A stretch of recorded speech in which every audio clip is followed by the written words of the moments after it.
Bienvenue à cette capsule de formation sur la plateforme web de UData Solutions Bâtiment. Cette formation vise le processus de rédaction de rapports et vous verrez comment il est simple et facile de produire des rapports professionnels.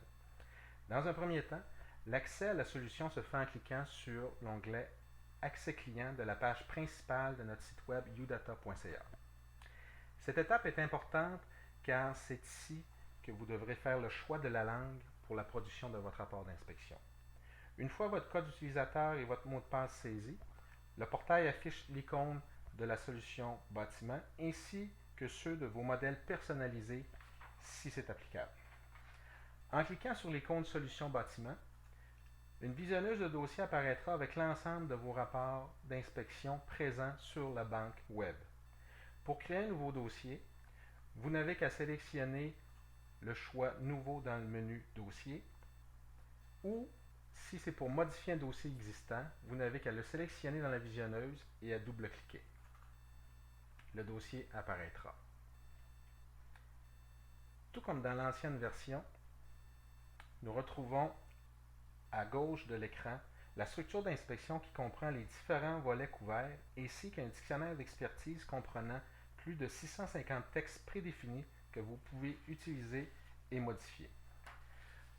Le premier volet, nous retrouvons les informations concernant le bâtiment à inspecter.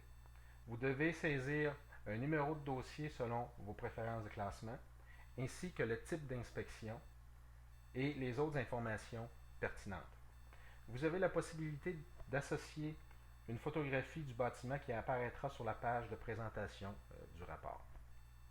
Vous complétez la fiche du client avec ces informations en prenant soin de saisir son adresse de courriel si vous désirez vous faire l'envoi du rapport électroniquement.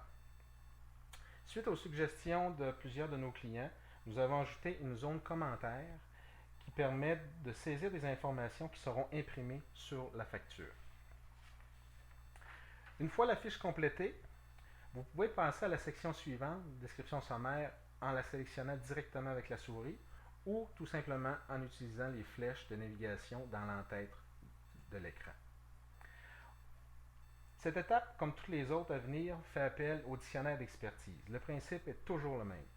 Pour visualiser un texte, vous n'avez qu'à cliquer sur son titre. Si le texte correspond à la situation, vous n'avez qu'à le cocher. Une fois coché, l'application vous permettra de modifier le texte et d'y ajouter des compléments d'information.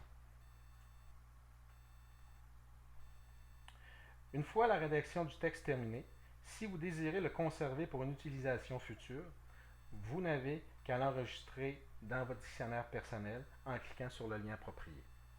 Sachez que dans chaque zone de saisie de texte, vous allez retrouver une fonction de correcteur orthographique qui vous permet de pouvoir faire une assurance qualité de vos textes.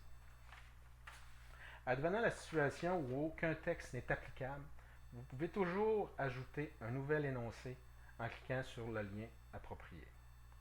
Tout comme pour une modification, vous avez la possibilité de conserver le nouveau texte pour une utilisation future en cliquant sur le lien approprié pour l'ajouter à votre dictionnaire. Étape suivante, conditions générales de la propriété. On sélectionne le texte approprié. Étape suivante, déclaration du propriétaire.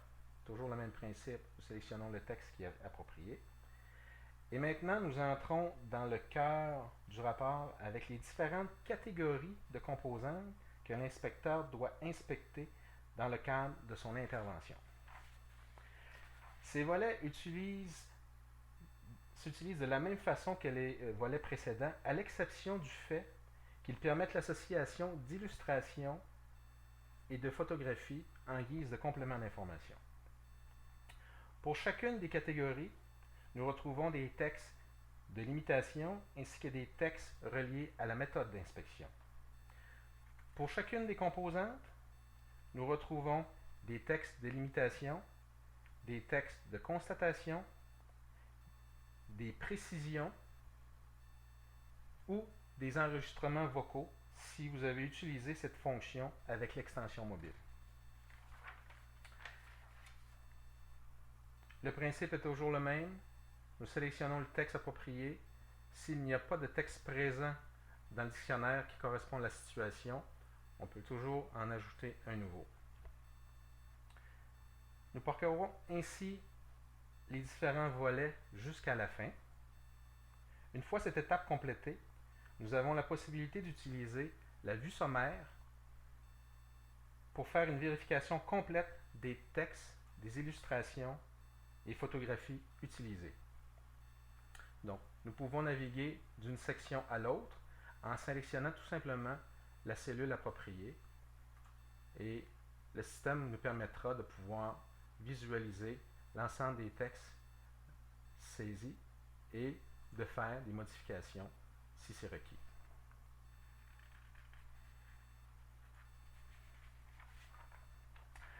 À la fin, nous avons la possibilité de pouvoir imprimer le rapport selon un assemblage de documents prédéfinis ou simplement de pouvoir l'envoyer par courriel avec la fonction d'envoi.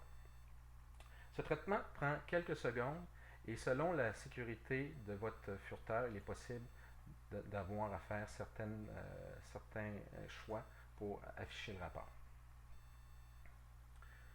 Donc le rapport est produit en format PDF avec la lettre de présentation et les différentes annexes que l'on retrouve à votre assemblage de rapport.